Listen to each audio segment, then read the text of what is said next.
Amis du jour, chalutations. Pour les petits nouveaux, moi c'est Sekhmet et je vous souhaite la bienvenue dans mon podcast littéraire. Dans mon émission, je vais tenter 3 fois par semaine de vous donner envie de découvrir des livres de tout poil, récents et moins récents. Alors, si ça vous tente, c'est par ici la suite. Aujourd'hui, je vais vous présenter l'héritage d'Aérine, la prophétie de l'ambre de Estelle Bertinotti, publié en auto-édition. Dans ce premier tome, nous allons rencontrer le prince Soren Amberlad. Ce jeune garçon a les yeux jaunes dorés et carmin avec plusieurs nuances de orange, ce qui est très rare, voire carrément unique. Ses cheveux sont blancs comme ceux de son père et ses oreilles sont longues et pointues, montrant ainsi son ascendance aérine. Il a 15 ans et n'a pas connu sa mère Agathe Amberlad, grande prêtresse morte après sa naissance. Sa mère a laissé avant son départ une prophétie le concernant lui, mais aussi tout le royaume. Quand il aura atteint ses 20 ans, il devra vaincre la matriarche et rétablir tous les liens. Car oui, quand Soren est né, le royaume a perdu une reine et a écopé d'une malédiction. La matriarche est arrivée, empoisonnant tous les dinosaures carnivores, qu'ils soient sauvages ou liés à un partenaire humain. Si sa naissance coïncide avec l'arrivée de cette catastrophe, sa 20e année est supposée y mettre fin. Mais pour ce faire, il va falloir passer avec succès la cérémonie de l'ambre.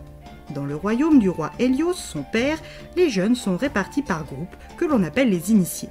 3 académies les forment, l'Académie des sciences, dont les membres sont reconnaissables grâce à une écharpe bleue, l'Académie de l'artisanat, dont les élèves sont identifiables à leur besace à outils, et enfin l'Académie militaire, celle du prince Soren, dont les étudiants sont repérables à la broche dorée fièrement portée sur leur poitrine. Tous les initiés étudient dans leur académie respective durant des années avant de se présenter à la cérémonie de l'ambre, qui signifie la fin de leur apprentissage et le début du reste de leur vie. Les participants vont recevoir une pierre d'ambre qui leur servira de catalyseur pour trouver et se lier à un partenaire dinosaure. La première étape de la cérémonie est de trouver la bonne pierre. Hélios va les appeler un par un. Une fois placé sur l'estrade, l'élève peut mettre sa main au-dessus de la coupe en argent contenant toutes les pierres. Dans cette main tendue, un fourmillement doit se faire sentir, ainsi qu'une douce chaleur qui va guider celle-ci vers la bonne pierre, celle qui lui est destinée. Une fois cette étape passée, le temps du choix de partenaire de liaison arrive. Pour la plupart d'entre eux, ils vont reprendre les affaires familiales et savent d'ores et déjà avec quel dinosaure ils veulent se lier. Pour d'autres, le choix n'est pas encore arrêté, car ils ne veulent pas s'inscrire dans la continuité de leurs aînés et hésitent sur le partenaire le plus adapté à leurs ambitions propres. Et il y a Soren, qui ignore s'il doit choisir comme son père un Patchy ou comme sa mère un Giga, ou alors choisir par lui-même un dinosaure, quitte à rompre une sorte de tradition familiale. Mais avant d'y réfléchir encore plus, vient son tour de présenter sa main au-dessus des pierres. Un instant de concentration, puis 2, et toujours rien. Pas d'agréable picotement, ni de douce chaleur, pas d'attraction non plus. Soren sent la panique enfler quand il décide de saisir une pierre au hasard. Cette dernière lui brûle gravement la main et signe son humiliation publique. De retour dans ses appartements privés, Soren laisse pour une fois ses sentiments s'exprimer. Il laisse ses larmes de rage, de honte, de fatigue et de tristesse couler avant que son terrifiant père ne le fasse venir dans son bureau. Lui qui n'a jamais rechigné à lever la main sur son fils pour des petites erreurs, que risque-t-il aujourd'hui qu'il a échoué à se lier à un partenaire de liaison? Soren n'aura pas à attendre longtemps pour le savoir.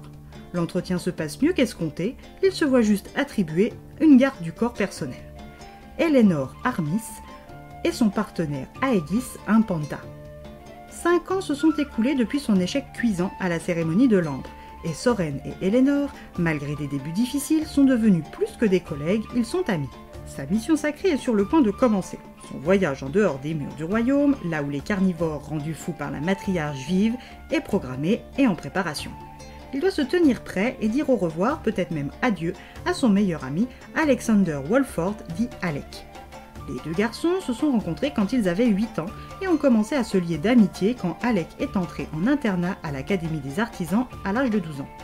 Alec est tout le contraire de Soren, casse-cou, irréfléchi, spontané, rebelle.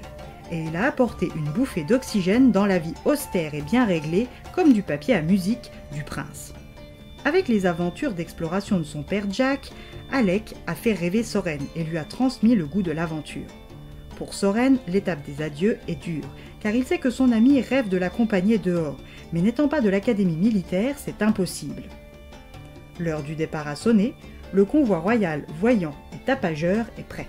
Soren se sent plus fébrile qu'excité et plus effrayé qu'enthousiaste.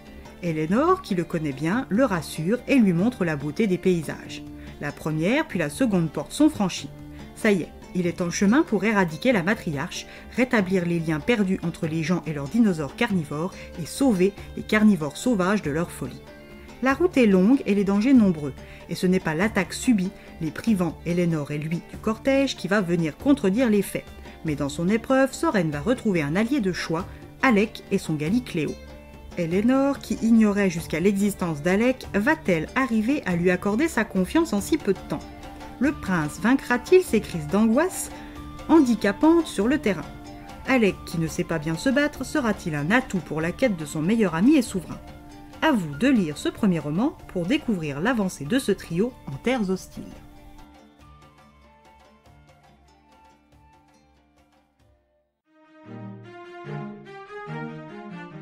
Une histoire plutôt originale avec des dinosaures. Des personnages qui évoluent ensemble pour accomplir une mission périlleuse.